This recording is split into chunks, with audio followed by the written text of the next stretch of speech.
It's insane. That's like Super Bowl. Like, yeah, that was by comparison, like the Klay Thompson return game was super high. It was like 12.8. Like, Wow. The yeah, NFL just is king with the numbers, right? It's yeah. So I mean, that was like 12.8 for like that's crazy, especially for like a January NBA game, right? But just let you know, they were raving about 12.8. So yeah, it's. I mean, but also it's Niners Cowboys, right? As Bosa declared, we have it was a battle between two of America's teams, right? Like, I don't know if Bosa was saying that the 49ers were the new America's team, like he took the crown from them, but clearly the 49ers are a team that is has a nationwide audience, and we kind of saw that play out in those numbers. But that was wild to see, right? It's just like a jarring stat to behold. Yeah, well, and I think he was running a little taunting on the Cowboys on his Instagram after he said, Yeah, I think yeah, he that's what said I'm the talking real about. Yeah, America's team. Yeah. yeah, And that's what like. All right, Nick, talk your talk. well, the 49ers are loving this kind of swagger that they're getting from beating the Cowboys in their place. Did you see Trent Williams? He got that picture. The Cowboys fans are trying to flip him off in those, field level suites, and Yeah, Trent yeah, is yeah. just pointing at them and and laughing. And there's this now, it's like it's reached iconic level in the 49ers fan base, this photo of Trent Williams pointing and laughing at Cowboys fans flipping him off. And And look, I you mean, know what? That's dope that they get to kind of experience a part of this rivalry. I mean, you wrote about it, right? Like what it means and how significant it is. And it's been a long time since we had a moment from this rivalry, right? I mean, so at some part, they're going down in history with that. They went down in 49ers history with that win because you beat the Cowboys in the playoffs. What? Yeah. So now we got some moments to remember it by. I well, love it. and people were all skeptical before. They're like, "Oh, it's been 30 years. It's not going to be the same." And it's like, no, no, no. These rivalries are made by the passion of the fans in the Yeah, yeah, yeah. stands, right? And it's going to come back quick, especially if you get a high-strung game. And that's exactly what we got. And when I watched the TV copy of the replay, I was stunned at how many Cowboys fans they showed like praying and crying. So you could just feel that emotion coming through the screen. And that's what kickstarts the rivalry, because these players interact with those fans as they're walking off the field. So that everybody's flipping Trent Williams off. And I think the 49ers got the sense of it. And obviously you saw him walk out before the game. Looked like a boxing entrance, right? And at Yeah. that place, like that got everybody going. Yeah, I mean the stadium makes it something. It's such a spectacle, right? That place, but I think people underestimate the California Texas kind of connection, right? Even now, like half my family live in Texas now, right? Like everybody I know that moved to Texas, like so there is this kind of West Coast California Texas connection that people just like it translates, especially in football, right? I do think that fed into the 49ers Cowboys thing. There are so many people in this country who aren't directly connected to a football team that they pick one. And in the South, you tend to pick the Cowboys. And if you anywhere west of the Mississippi, you probably picking the 49ers. Like these are huge, huge fan bases. But yeah, so much of Texas is California, and so much of California are people who move from the South and largely in Texas, right? So it just feels like we were meant to beef, right? It Yeah, feels like we meant were to meant to have beef. some. And I mean, this goes back to the history that I, obviously got a chance to write about, and not just the 90s, but in the 80s, it was such a big deal because culturally, California and Texas had that overlap, yet they were so different culturally Yes, too, yes, especially San Francisco, right? no question. So I don't know if you've read the book Season of the Witch by Uh-uh. David Talbot. It's about the kind of the history of the city of San Francisco throughout the entire 1900s, and there was a lot of ups and downs, and obviously a ton of tragedy happened in the late 70s with Harvey Milk Yeah, and yeah, Mayor Moscone being assassinated, the Jonestown massacre. And the yeah, final chapter of this epic book about San Francisco history is about the 49ers Cowboys rivalry and how the catch came at just the right time to kind of lift everybody's spirits. And the title of the chapter about the 49ers Cowboys rivalry is Playing Against God. yeah. which has its dope. double entendre, multiple meanings, right? but still, the 49ers had been just the Cowboys had beaten them and ripped their hearts out in the 70s. And then at this kind of low point in Bay Area history, at least for that century, right?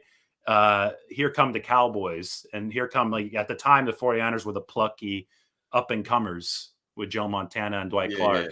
And they had to beat Tom Landry and the fedora, and that hallowed Cowboys name, and they did it. So I think that there's always been this kind of cultural clash that you talk about, but also on like this level outside the football field. Oh yeah, it was there. It made me think of Warmth of Other Suns, like Isabel Wilkerson's book about the migration of Black people from the South. And it's like, man, you can't miss the connection, right? You can't miss how people moved west from Texas. And look, what you're talking about is why Joe Montana will always be the greatest quarterback of all time, right? No matter what Tom Brady does, he can win 200 Super Bowls. Like, Joe Montana made people feel a certain way, right? He made people feel validated when he elevated the 49ers, especially with the catch, but with the Super Bowl. So, man, this is rooted, man. This was literally, David, this rivalry is my football, like, life. You know how they got the football life? Like, this is the infancy of my football life. It's John Madden. It's Pat Summerall. It's Cowboys. It's wanting so badly for Jerry Rice to go off on the Cowboys, right? It was hating Michael Irvin because he always destroyed it. You know what I'm saying? Like, it was like, I don't really like Deion Sanders and Ken Norton Jr. and Charles Haley, but then they became 49ers, and it's like, hey, right? Like, all right, these are guys now. So yeah, that felt like a revisit to my childhood, especially my teenage years, the 49ers Cowboys. That was it, man. That was it. I'm glad you youngsters got to experience it. Y'all got y'all little version. It was light work though. It wasn't what we did. It wasn't the level of ours in the 90s, but you got a little taste to wet your beak with. Well, my childhood was here's me. I was born in 88. So that means that I vaguely remember my first memory of football on TV is my dad yelling at the TV, upset when Alvin Harper was on that 70-yard gain in the 92 NFC Championship game. My dad was not happy, but I didn't really like grasp it. I'm like, that was Joe Montana's final game in a 49ers uniform. He didn't play. Steve Young was the MVP that year. Then they lost again to the Cowboys in 93. And then they won the Super Bowl after beating the Cowboys in 94. But all of that, I was like 5, 6. It didn't really register as much with me. What first registered with me was the 1995 season and losing to the Packers. Yeah. And my childhood was dominated by the 49ers losing to the Packers every single season in the playoffs, 3 straight years, until they finally beat them with Terrell Owens and Steve Young. He got it. Yeah. And anyway, isn't it perfect that in a 2-week stretch we get a microcosm of the 90s? First, the 49ers overcome the Cowboys, and now they have to overcome the Packers. That was Steve Young's career as the 49ers quarterback. It was about overcoming the Cowboys first, and then you had to overcome the Packers next. And that's what we get here. So this is great, man. Like, this is like a Bay Area dream, right? If they go in and beat the Packers, right, it doesn't even matter what happens after that. You beat the Cowboys, you beat the Packers. On a year it didn't look like you were going to do any of that. Like, don't forget, this is coming back from 3-5, right? This is coming back from this season's done. Put Trey Lance in. Like, that wasn't that long ago. So they go into Lambeau Field in January, and you feel like, you know what? If the Packers mess around, they could lose this game, right? Like, if the Packers don't bring their A game, they might lose this game because the 49ers, you just don't get the feeling they will shrink from this. I'm expecting to see E40 and Pilo all over the place, because if the 49ers win this game, the Bay will be painted red, because like, these are 2 epic matchups. This is way better than going to beat. Then they might get the Rams. Think about that. Like, Yeah, I mean, they could get the Rams, or it could be Garoppolo Brady again in the title ooh, game. yeah, that's I'm not right. sure. I think that would probably be the more epic story, because they've already beaten the Rams in this. I consider, I forgot about the Brady element. Jeez, yeah, and Garoppolo he's got Brady, the Rams at home. that might be too So, much. I mean, you either get a rematch of the Rams part 3, that's compelling and everything, because those two teams hate each other. I mean, Kittle was muttering under his breath about, there were some expletives that came out of his mouth after the press conference that, were definitely not picked up by the mic. I mean, you can just tell that there's this animosity there. So I Yeah. love the fact that rivalry's picking back up. But in my mind, that was already a playoff game. It was a elimination game for the 49ers. They had a win. They beat the Rams, then they go and beat the Cowboys. Now they have a chance to beat the Packers. If they do all 3 of those things, I'd rather see something different. And kind of the final boss, if you're playing a video game, would have to be Brady. Would you rather them beat the Rams and face the Rams and have a much better shot of going to the Super Bowl? Oh, I don't care if they have a shot of going to the Super Bowl or not. I'm in it for the entertainment. Super Bowl in LA, man. I want to go to the Super Bowl in LA. Can I go to the Super Bowl in LA? Are we sure that it'd be harder to beat the Bucs than the Rams? I'm not sure. Yeah.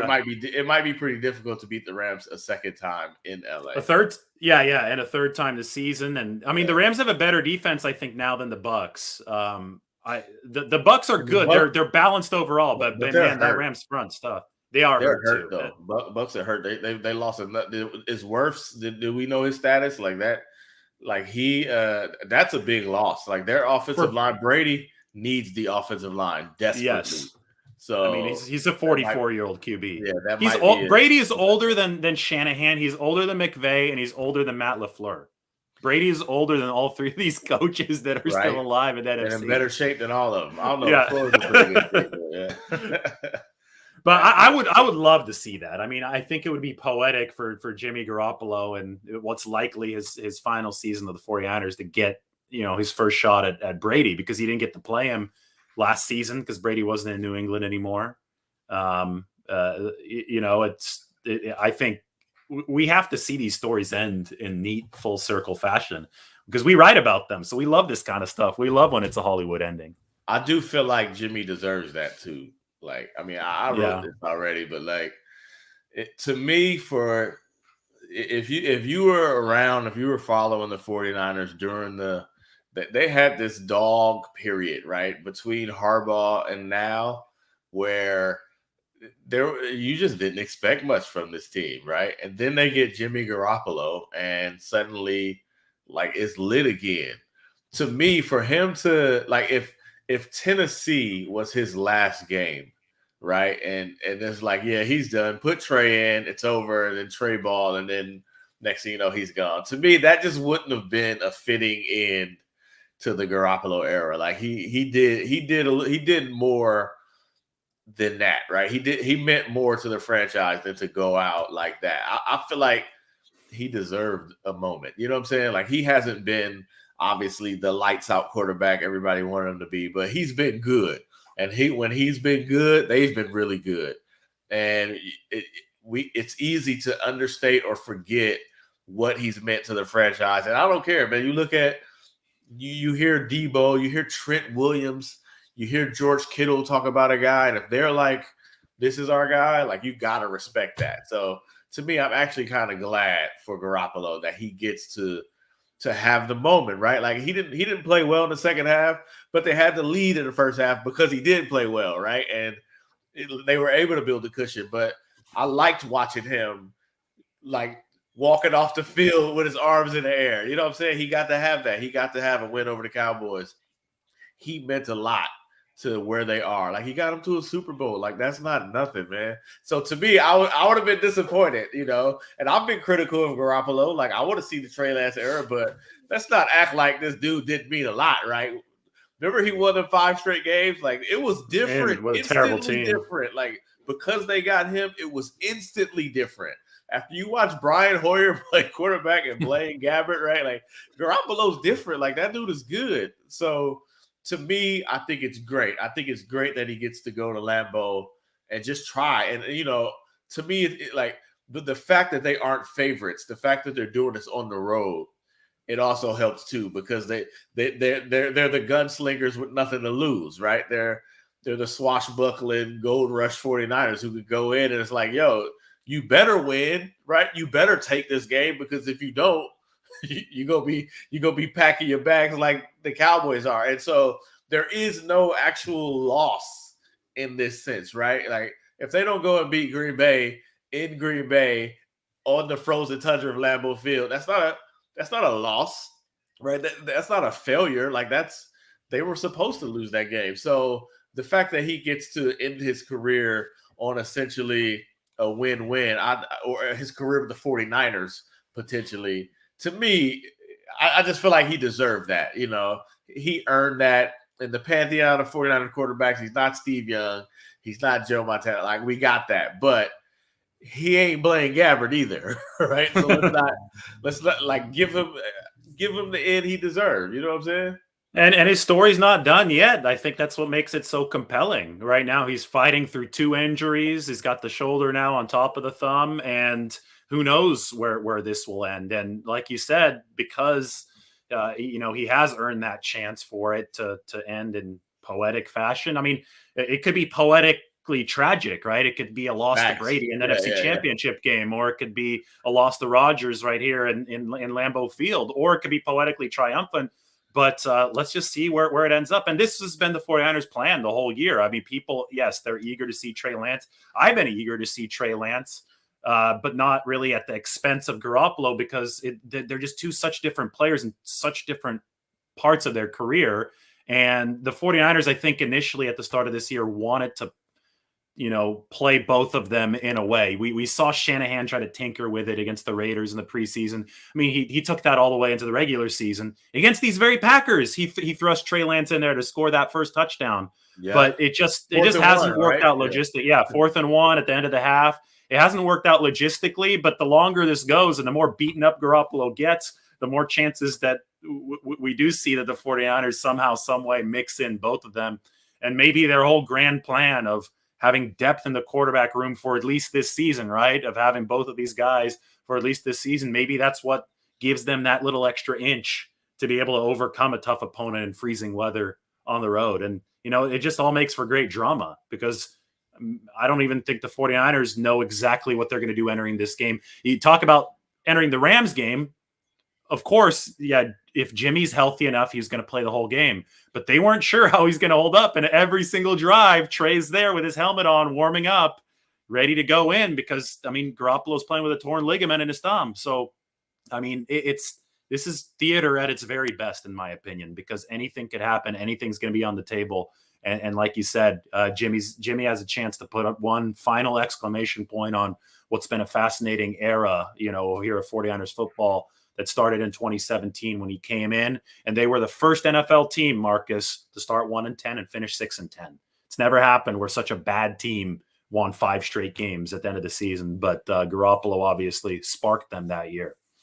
Yeah, Gucci Garoppolo. You know what if you had to handicap it, what do you think the percentages are that Trey plays? I think it's pretty good, especially with this the shoulder injury, but mostly because in this weather you want to run the ball, right? You want to establish the run game. You want to keep Aaron Rodgers off the field.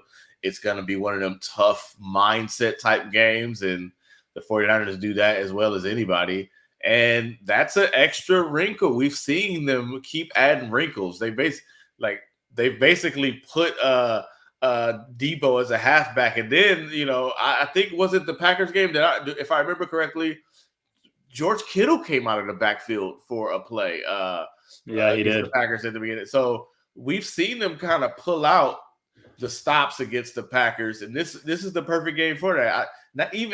Obviously Jimmy, his health, we got to see what's up, right, with the shoulder and the thumb. But even if he's healthy, I think that you still might run Trey out there just for some variance, and because you're going to plan to dominate the run game. Well, what do you handicap the chances we see Trey? Yeah, so I think it's definitely higher than it has been at any point since probably that Packers game back in week 3, given the shoulder injury and given the fact that the 49ers in this game, there's a very good chance, you can't discount it, that Aaron Rodgers, given the way that he's playing, is going to be able to just take over this football game and make the 49ers outscore him, right? The 49ers defense playing great.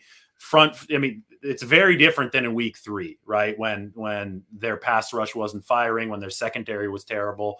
I think there's a much higher chance of the 49ers control this game, at least to a reasonable extent defensively, and let their offense get into this flow like they did against Dallas to kind of win an arm wrestling match. But there's also a good chance, because it's Aaron Rodgers, that he just, goes crazy, and that will force the 49ers to put up a significant amount of points and pull out all the stops offensively to try to win in a shootout. And all the stops offensively might mean Trey Lance coming in for a play or two. So again, we don't know which way this is going to break, but if this goes into Aaron Rodgers going into FU mode in this game, right, the 49ers are going to have to counter with the FU mode of their own.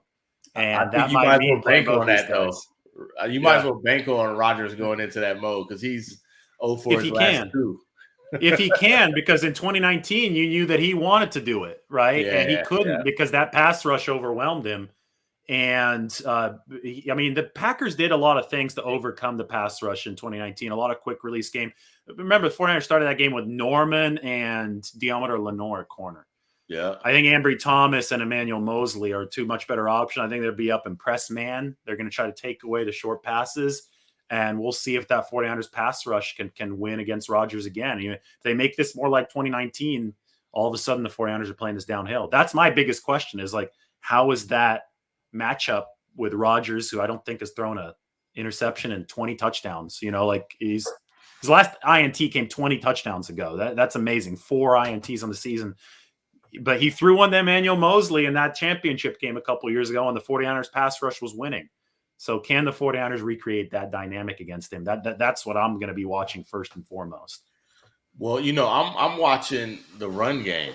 Like, I think that's going to be, if they can shut down the Packers run game and make Aaron Rodgers one-dimensional, right? Which obviously is a great dimension.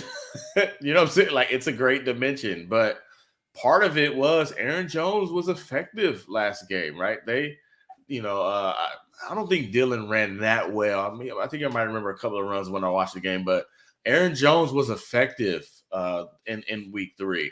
But the way the 49ers have been against the run, like if they have to force, if they take that away, if they put Rodgers in a bunch of 3rd and longs, obviously 3rd and long hasn't been the best situation for the 49ers secondary, but I do think we're seeing a pass rush that has found its sea legs, right? And like when Bosa went out, they found a groove. They're understanding their stunts. D'Amico Ryans is picking pretty good spots when to apply pressure and how to apply that pressure. I just feel like the way they're getting to the quarterback is looking pretty good, and the way to combat that is a running game, right? Is to run the ball. But if they can shut that down and force Green Bay to become this one-dimensional team, that works against Aaron Rodgers. That it just works against him if they know they're gonna pin their ears back and come after him.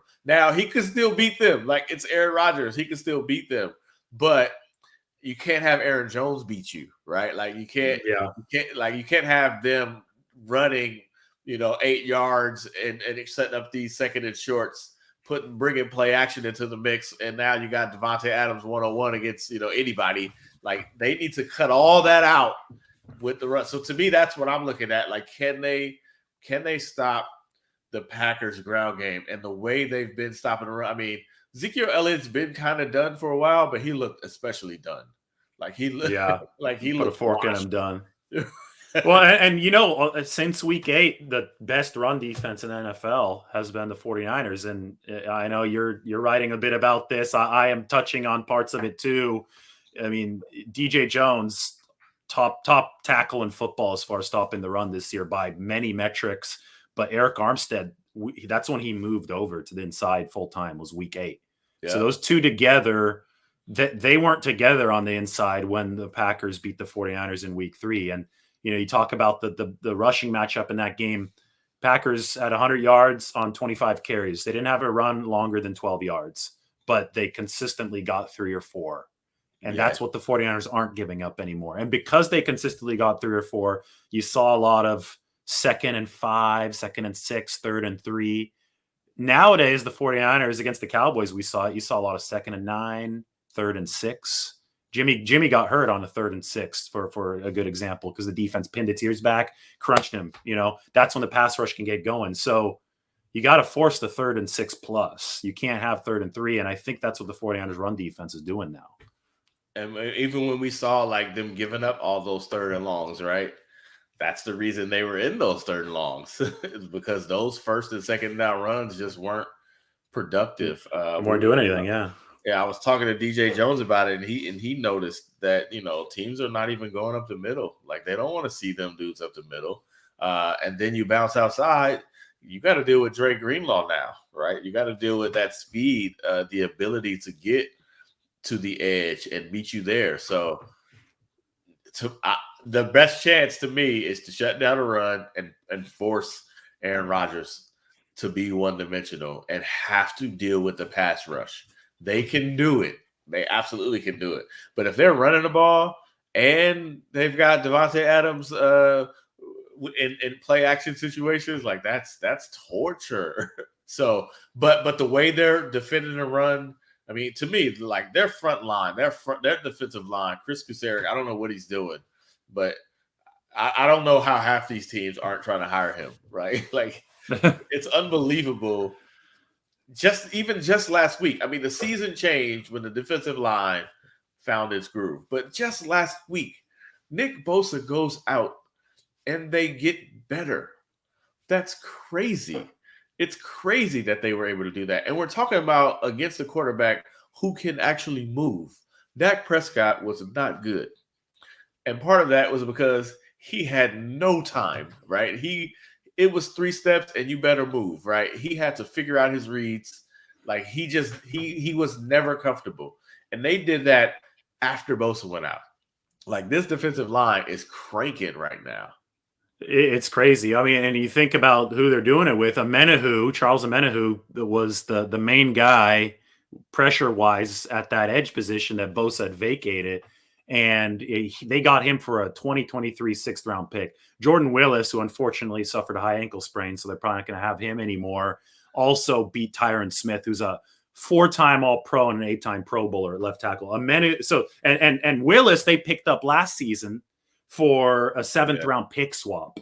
So you got these 2 guys who you basically spent a 6th and a 7th rounder for over the past 2 years. So scrap heap guys that Chris Kucera has beating multiple times and all pro left tackle of the Dallas Cowboys over and over and over again. I promised Jack at the start of this that we would answer his question here. And I only have a couple more minutes. I'm actually interviewing Patrick Willis here in a few minutes for a surprise article coming out on Friday. So it should be cool with the 49ers and Packers history. But why don't we answer this? Because this kind of brings it full circle, Marcus. This is from Jackson. How quick would you go Trey Lance if Jimmy struggles with accuracy, knowing his shoulder and thumb issues, even though Jimmy may not admit it or want to come out? What do you think? Well, I don't know if I'd be quick. I don't know if this is the environment, right? And granted, he did play at North Dakota State, right? So is that a dome, by the way? It's a dome, but I think they make their freshmen do shirtless stuff outside to toughen them up when they come in. I don't think he'd be a stranger to it, but I just don't know if this is where you want to experiment, right? Or you want to dust off, your guy. I mean, he obviously played week 17 that was, but I don't know if I'd be quick. Especially because, to me, if Jimmy got off to a slow start, I'd probably stick with him because it probably means he's going to bounce back. If he gets off to a hot start and starts to fade, then that's when I'd probably do it, because it means the defense has figured out something. It means the wear and tear of the game has kind of caught up to him. I don't know. I just wouldn't be so quick, because I think that's part of the problem, if I'm being honest. Part of the problem is if Jimmy makes one mistake, it spirals. It's not just like, yo, put it back. It's an interception that happens. It's like, okay, now we have to compensate for the fact that I made a mistake. And it just continues to feed on itself. So I wouldn't do it. I would get Trey in because I want Trey in because I like the multi-dimensionality of that type of offense, right? Not put him in on your Jimmy's terms. struggling. On your terms. Yeah, on my terms, right? Exactly. I don't know if I do it that way. But if he has a great if it's a mirror of the Dallas game and he has a great first half and then the second half things start getting a little rougher because it happened before the pick, right? It wasn't they were just a bit discombobulated in the second half, which is the whole Brandon Ayuk miss, right? Where they weren't on the same page with that. It's like, okay, we might need a counter to what the defense is doing. We were doing something. The defense has adjusted, and we're struggling trying to make a counter. Trey, like that to me is a situation where I would think about pulling, but not even for the full game. It's like, hey, let's throw these dudes a different look. Yeah, to me. But if he's struggling to start, and then you go to Trey better work because you're done with Garoppolo. You just gave up on him, right? You give up on him in the second quarter. He's done. Like, you can't now run him back after Trey sucks. It's like, oh, my bad, Jimmy. Our fault. We blew it. So to me, it's just a little bit too risky. But I would have a game plan where Trey's in it already. Like, forget what is happening on the field. I just want to show them a multiple looks, make them have to game plan for it. They remember it from week 3, right? Like they remember what happened, and that's the way I would approach it. Well, and Shanahan has said that he's had Lance as part of the game plan every week. He just hasn't gotten around to using it because he admits that it's difficult to incorporate. And hey, maybe this is the week where he does need to incorporate it. It's going to be fascinating. The cautionary tale against the quick hook for Jimmy Garoppolo is that Rams game. There were so many people that were kind of dancing on his grave on Twitter. And to be honest, you go back and watch the tape of that Rams game. The first half wasn't really Garoppolo's fault that the 49ers were. I mean, he was playing with both backup tackles and getting crushed. And credit to Shanahan, though, for, not panicking and making some kind of knee-jerk switch because Garoppolo was the right choice to win that game. You needed the quick release to get the offense going in the second half. So I think I'm with you, Marcus. I think it's more than that too, though, David. I mean, I really do believe that part of this team's resilience comes from Garoppolo. Like, I mean, like the fact that this dude has been written off 10 times and is still here. Like, it's a spirit, that's why the guys respect him. They're down 17-0 at the half, and they haven't seen Jimmy Garoppolo sulk or pout or complain all year, right? To me, that's part of it. Your quarterback is a dude who refuses to die, right? Your quarterback is a dude who has come back from just about everything. I do think that matters. I don't think he's been the incredible quarterback. Like we can point to his flaws, but part of the spirit of the 49ers, why they can – look so bad at sometimes and then come back, right? Why I could be 3-5 and come back is because they're resilient. And I don't think you can take Garoppolo out and still maintain that same resilience, right? I feel like the quarterback is that important. His disposition, his demeanor, his personality, it affects your offense, and they love that dude, right? Like he's humble. He supports his teammates. And he don't quit. Like, he could suck, and then he's like, yo, let's keep going. Like, I'm going to still play. I do think all of that stuff matters. So, to me, you pull Jimmy, you pull that too, right? And I'm not saying Trey doesn't have it, but they've been through this with Jimmy. They know what it's like where he's been terrible, and then somehow he leads you on the ending drive, right? Seattle, 2019, division on the line, right? Number 1 seed on the line. They weren't playing well. He leads them to the game-winning drive in Seattle. They've been through this with him. So you take him out, you take that out too, right? You take out the comeback and the resilience and knowing a dude who will run with his head down in the middle of a line, like, to get a first down. Like, forget it. So I do feel like the spirit Jimmy has brought, it matters. It's the reason why they don't feel like they can lose. when they lose their starting quarterback, they lose their star defensive, like a pass rusher, right?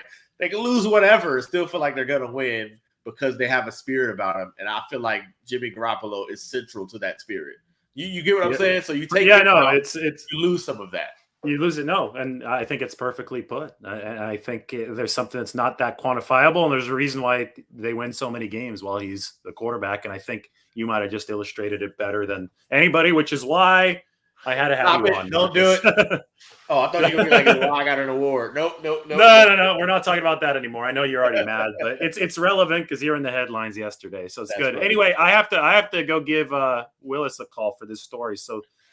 This is good. We ran about 40 minutes. I think we answered some questions. And Marcus, thank you so much for coming on the show.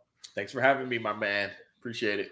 All right. We'll talk more soon. Everybody take care, subscribe, and obviously follow Marcus Thompson on Twitter and on The Athletic. All right. Take care, everybody. Deuces.